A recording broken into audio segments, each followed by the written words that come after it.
बिस्मिल्लाहिर्रहमानिर्रहीम।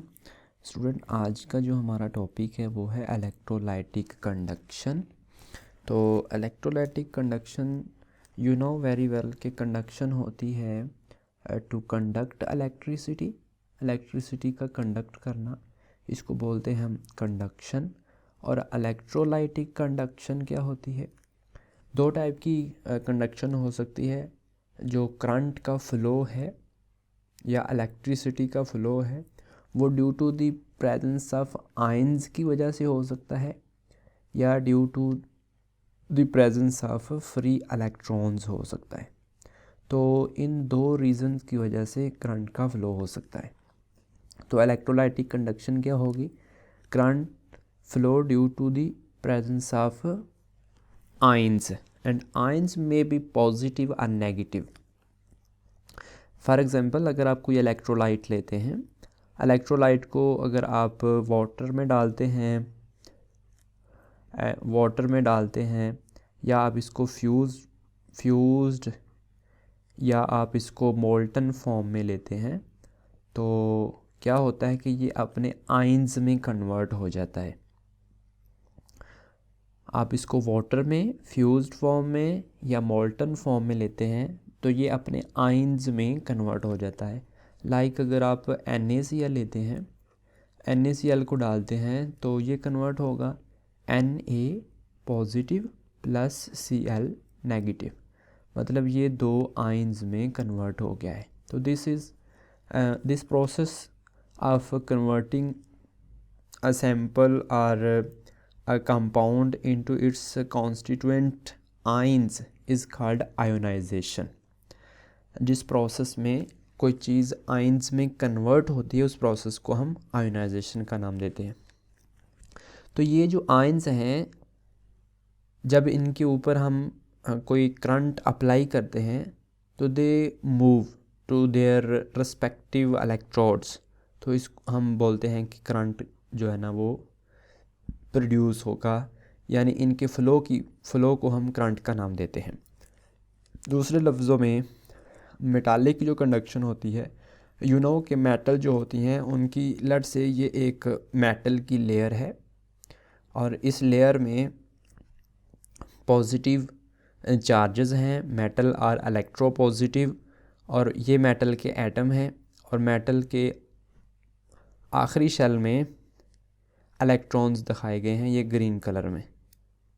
ठीक है, तो जब वो अपने वैलेंस शेल से इलेक्ट्रॉन लूज़ करते हैं, ये वाले जो वैलेंस इलेक्ट्रॉन हैं जब ये मेटल लूज़ करती हैं तो इस तरीके से हमें नज़र आते हैं। ये नेगेटिव जो साइन है ग्रीन कलर में, this sign actually represent the electrons.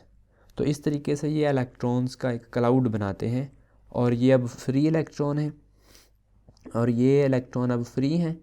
तो ये क्या करेंगे, इन फ्री इलेक्ट्रॉन्स की वजह से करंट इनकी मूवमेंट होगी, तो हम बोलेंगे कि current due to the presence of free electrons, और इसको हम बोलते हैं मेटालिक कंडक्शन। फ्री इलेक्ट्रॉन्स की वजह से जो कंडक्शन होती है उसको हम मेटालिक कंडक्शन का नाम देते हैं। इसके बरक्स ये दो टाइप्स हो गई कंडक्शन की। इलेक्ट्रोलाइटिक मीन आयंस की वजह से, मेटालिक मीन इलेक्ट्रॉन्स की वजह से। और आयोनाइजेशन क्या होगी? किसी साल्ट का, किसी आयनिक कंपाउंड का अपने कॉन्स्टिट्यूएंट आयंस में कन्वर्ट होना। लाइक लेड ब्रोमाइड लिया हमने तो वो लेड +2 और ब्रोमाइड आयन में कन्वर्ट हो जाएगा, यहाँ पे 2 ब्रोमाइड आयन होंगे। इसी तरह NaCl एक साल्ट है तो ये Na+ और Cl नेगेटिव में कन्वर्ट हो जाएगा। तो this conversion is done through the ionisation process. Next detail में हम डिस्कस करेंगे अब इलेक्ट्रोलाइटिक सेल को। ये जो सेल होता है ना, बेसिकली सेल में हम कितनी चीज़ें लेते हैं। सेल में एक इलेक्ट्रोलाइट होता है, सेल में एक इलेक्ट्रोलाइट होता है।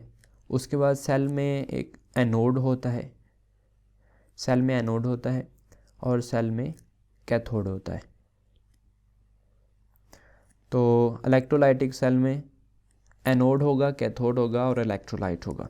Electrolyte any salt may be in fuse form, in molten state और इन एक्वस फॉर्म, किसी भी सूरत में हो सकता है। तो एक इलेक्ट्रोड और एक कैथोड होगा।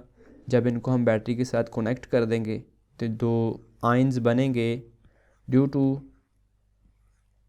दैट साल्ट जो हमने इसमें फ्यूज़, मोल्टन या एक्वस फॉर्म में लिया हुआ है, वो फ़्लो करना शुरू हो जाएंगे टू देयर रिस्पेक्टिव इलेक्ट्रोड्स। तो इस फ़्लो को हम बोलते हैं इलेक्ट्रोलाइटिक कंडक्शन का नाम देते हैं। तो इलेक्ट्रोलाइटिक सेल क्या होगा, ये हमें इलेक्ट्रिकल एनर्जी, जो मतलब इलेक्ट्रिक करंट हमने प्रोवाइड किया है, उसको कन्वर्ट कर देंगे केमिकल एनर्जी में। तो ये सेल जो होगा इसको हम इलेक्ट्रोलाइटिक सेल का नाम देते हैं। Electrochemical cell in which electric current is use to drive non spontaneous reaction. अब बेसिकली जब ये आयंस कन्वर्ट होते हैं, जो साल्ट हमने लिया होता है वो जब अपने आयंस में कन्वर्ट हो जाता है, तो आयंस में जब कन्वर्ट होता है that ions are basically static condition. जब तक हम बाहर से करंट अप्लाई नहीं करते तो ये स्टैटिक कंडीशन में होते हैं। लेकिन जैसे ही हम करंट बाहर से बैटरी के साथ इसको जोड़ देते हैं तो ये जो आयंस होते हैं ये मूव करना शुरू हो जाते हैं।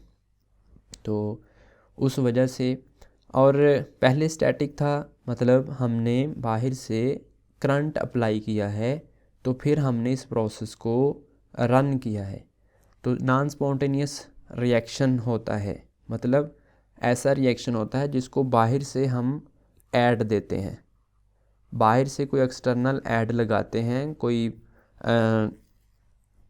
ऐसा कोई तरीका हम लगाते हैं कि रिएक्शन प्रोसीड हो सके। तो इस प्रोसेस को हम नॉन स्पॉन्टेनियस प्रोसेस बोलते हैं या रिएक्शन बोलते हैं। तो इसकी एग्जांपल्स हैं डाउन सेल और नेल्सन सेल, इलेक्ट्रोलाइटिक सेल की। और इसमें एक इम्पोर्टेंट जो है ना प्रोसेस होता है जिसको हम इलेक्ट्रोलिसिस बोलते हैं। इलेक्ट्रोलिसिस हम प्रीवियस लेक्चर में भी पढ़ चुके हैं कि आयंस जो इलेक्ट्रोकेमिकल रिएक्शन होता है on the surface of these electrodes, इनकी सरफेस के ऊपर एक रिडॉक्स रिएक्शन होता है जिसको इलेक्ट्रोकेमिकल रिएक्शन बोलते हैं। और ये कैसे होता है, by applying the electric field. तो ये जो केमिकल चेंज होती है, जो रिडॉक्स रिएक्शन एक केमिकल चेंज है, और ये किस वजह से हुई है, बाय अप्लाइंग द करंट। तो ऐसा प्रोसेस जो बाहर से करंट हम प्रोवाइड करें और उसमें कोई इलेक्ट्रोकेमिकल रिएक्शन हो, उसको हम बोलते हैं इलेक्ट्रोलिसिस का नाम देते हैं। मूवमेंट ऑफ आयनिक चार्जेस, इन चार्जेस की movement through the liquid brought by the application of electricity. मतलब क्या है कि जो आयंस बने हैं उनकी मूवमेंट कैसे होगी, by applying the electricity, is called electrolytic conduction. तो हमने इस पर भी बात की है कि अप्लाई करेंगे जब करंट तो मूव करेंगे चार्जेस, तो इसको हम इलेक्ट्रोलाइटिक कंडक्शन बोलते हैं। And this process apparatus is called electrolytic cell. तो इस पूरे जो हमने कंस्ट्रक्शन की है या ये जो डायग्राम है, इसको हम इलेक्ट्रोलाइटिक सेल का नाम देते हैं। नेक्स्ट जी, इलेक्ट्रोलिसिस। अगेन वही बात आ गई कि इलेक्ट्रोकेमिकल एक रिएक्शन होगा जो कि रिडॉक्स रिएक्शन होता है। रिडॉक्स रिएक्शन होता है ये वाला, और रिडॉक्स रिएक्शन होता है on the surface of electrodes के ऊपर होता है। ये इलेक्ट्रोड की सरफेस के ऊपर ये वाला रिएक्शन होता है। During the electrolytic conduction constitute the phenomena of electrolysis, और इसी प्रोसेस को हम बोलते हैं electrolysis. Chemical change cause by electric current, कोई भी केमिकल चेंज, कोई केमिकल रिएक्शन जो bye the application of electric current होता है, उस प्रोसेस को हम इलेक्ट्रोलिसिस का नाम देते हैं। Now the important point in this topic is prediction of product. अब हमने बात की ना कि जो इलेक्ट्रोलाइट होता है, इलेक्ट्रोलाइट जो होता है वो किस किस फॉर्म में हो सकता है। इलेक्ट्रोलाइट हो सकता है in aqueous form, aqueous form में हो सकता है इलेक्ट्रोलाइट, इलेक्ट्रोलाइट हो सकता है इन मोल्टन और फ्यूज्ड फॉर्म, मोल्टन और फ्यूज्ड फॉर्म। नाउ अब अगर तो इस फॉर्म में होता है ना, अगर हमारे पास जो इलेक्ट्रोलाइट हमने लिया है वो इस फॉर्म में होता है, तो जो प्रोडक्ट है we can easily predict the product. उसकी रीज़न ये है कि जब मोल्टन और फ्यूज्ड फॉर्म में हम लेते हैं तो साल्ट के दो पार्ट बनते हैं। जो भी हम साल्ट लेंगे उसके दो पार्ट होंगे, एक पार्ट जो होगा वो पॉजिटिव होगा, एक पार्ट पॉजिटिव होगा और दूसरा पार्ट उसका नेगेटिव होगा, और जो पॉजिटिव होगा वो कैथोड के ऊपर चला जाएगा, एनोड जो पॉजिटिव है वो कैथोड के पास चला जाएगा और जो नेगेटिव है वो एनोड के ऊपर चला जाएगा। यू नो कि एनोड के ऊपर पॉजिटिव चार्ज होता है तो इसके ऊपर नेगेटिव पार्ट आएगा, और इसके ऊपर नेगेटिव चार्ज होता है तो इसके ऊपर पॉजिटिव पार्ट आएगा। फॉर एग्ज़ाम्पल हम अगर NaCl की बात करते हैं तो NaCl के दो पार्ट बनते हैं, एक Na पॉजिटिव और Cl नेगेटिव। तो इसका जो पॉजिटिव पार्ट है वो जाएगा किसके ऊपर, पॉजिटिव पार्ट कैथोड के ऊपर चला जाएगा और नेगेटिव पार्ट जो होगा वो एनोड के ऊपर चला जाएगा, मतलब अपने रिस्पेक्टिव इलेक्ट्रोड के ऊपर चला जाएगा। और हमें ये भी पता है कि कैथोड के ऊपर रिडक्शन होगी, और मिसाल के तौर पर अगर हम NaCl लेते हैं, NaCl कन्वर्ट हुआ Na positive plus Cl negative में। अब हमने प्रेडिक्ट करनी है प्रोडक्ट, तो ये जो पार्ट है पॉजिटिव पार्ट जो है ये जाएगा कैथोड के ऊपर, और हमें पता है कि कैथोड के ऊपर होती है रिडक्शन, और रिडक्शन क्या होती है, रिडक्शन होती है gain of electron, gain of electron होती है। तो कौन सा पार्ट आएगा, गेन ऑफ इलेक्ट्रॉन जब Na पॉजिटिव है, जब ये Na पॉजिटिव है, जब ये इलेक्ट्रॉन लेगा तो this convert into this form sodium. तो इसका मतलब है वी कैन से दैट कि कैथोड के ऊपर क्या चीज़ आएगी, सोडियम, और इसके बरअक्स जो हमारे पास दूसरा काउंटर पार्ट है वो है हमारे पास क्लोरीन, क्लोराइड आयन। तो ये कहाँ पे जाएगा, एनोड के ऊपर जाएगा। ठीक है, एनोड के ऊपर चूँकि पॉजिटिव चार्ज होता है तो क्लोरीन नेगेटिव है तो ये उसके ऊपर आएगा, और एनोड के ऊपर हमें पता है क्या होनी है, ऑक्सीडेशन, और ऑक्सीडेशन क्या होती है, लॉस ऑफ इलेक्ट्रॉन। तो जब क्लोरीन से, अब यहाँ पे हम लिख लेते हैं, जब क्लोरीन से इलेक्ट्रॉन निकलेगा तो ये कन्वर्ट हो जाएगा क्लोराइड, दो क्लोराइड आयन मिलेंगे तो ये कन्वर्ट हो जाएगा क्लोरीन में, ज़ीरो स्टेट में चला गया। तो इसका मतलब है कि इसकी ऑक्सीडेशन हो गई है। तो यू कैन से दैट कि एनोड के ऊपर क्या उन सी चीज़ डिस्चार्ज होगी, क्लोरीन गैस जो होगी वो एनोड के ऊपर जाएगी, और कैथोड के ऊपर हमें Na यानी सोडियम मिलेगा। तो इस तरीके से आप इजीली जो है ना प्रोडक्ट को प्रिडिक्ट कर सकते हैं इन केस ऑफ मोल्टन और फ्यूज्ड फॉर्म। कोई भी इलेक्ट्रोलाइट है आपके पास, अगर वो मोल्टन या फ्यूज फॉर्म में है तो आप इजीली प्रिडिक्ट कर सकते हैं कि जो मेटल है यानी पॉजिटिव पार्ट है वो जाएगा कैथोड के ऊपर और नेगेटिव पार्ट जाएगा एनोड के ऊपर। फॉर एग्ज़ाम्पल ये देखें PbBr2 जो है, अब इसमें ये इसका पॉजिटिव पार्ट है तो ये कैथोड के ऊपर चला गया, ये नेगेटिव पार्ट है तो ये एनोड के ऊपर चला गया। NaCl को जब मोल्टन फॉर्म में लिया, इसका पॉजिटिव पार्ट कैथोड के ऊपर, नेगेटिव पार्ट एनोड के ऊपर।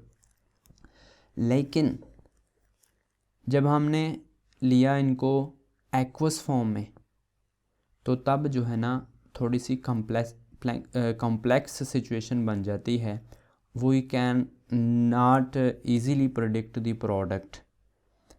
तो इस केस में हम सीखेंगे कि हम कैसे प्रेडिक्ट कर सकते हैं क्योंकि इस केस में जब एक्वस फॉर्म में लेते हैं तो मल्टीपल आइंस बनते हैं, तो मल्टीपल आइंस के दरमियान कंपटीशन होता है।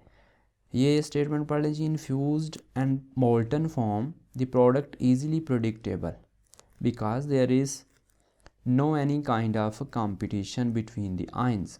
मतलब क्या है कि सिर्फ दो आइंस हैं, दो ही इलेक्ट्रोड हैं, तो एक के ऊपर चला जाएगा, दूसरा दूसरे के ऊपर, तो देयर इज़ नो कंपटीशन। लेकिन but in case of aqueous form there is a competition between the ions because there are multiple ions present there. Multiple ions क्यों होते हैं? एक्वस मीन पानी, वाटर आल्सो आयोनाइज, वाटर खुद भी ionise होता है, तो वहाँ पे मल्टीपल आइंस बनते हैं, तो वहाँ पे प्रेडिक्ट करना प्रोडक्ट को थोड़ा डिफ़िकल्ट होता है। तो हम इस चीज़ को डिटेल में डिस्कस करेंगे कि how we can predict the actual product in case of aqueous form. जब हम एक्वस फॉर्म में अपना इलेक्ट्रोलाइट लेंगे तो कौन सी प्रोडक्ट बनेंगे। तो let's see in next video.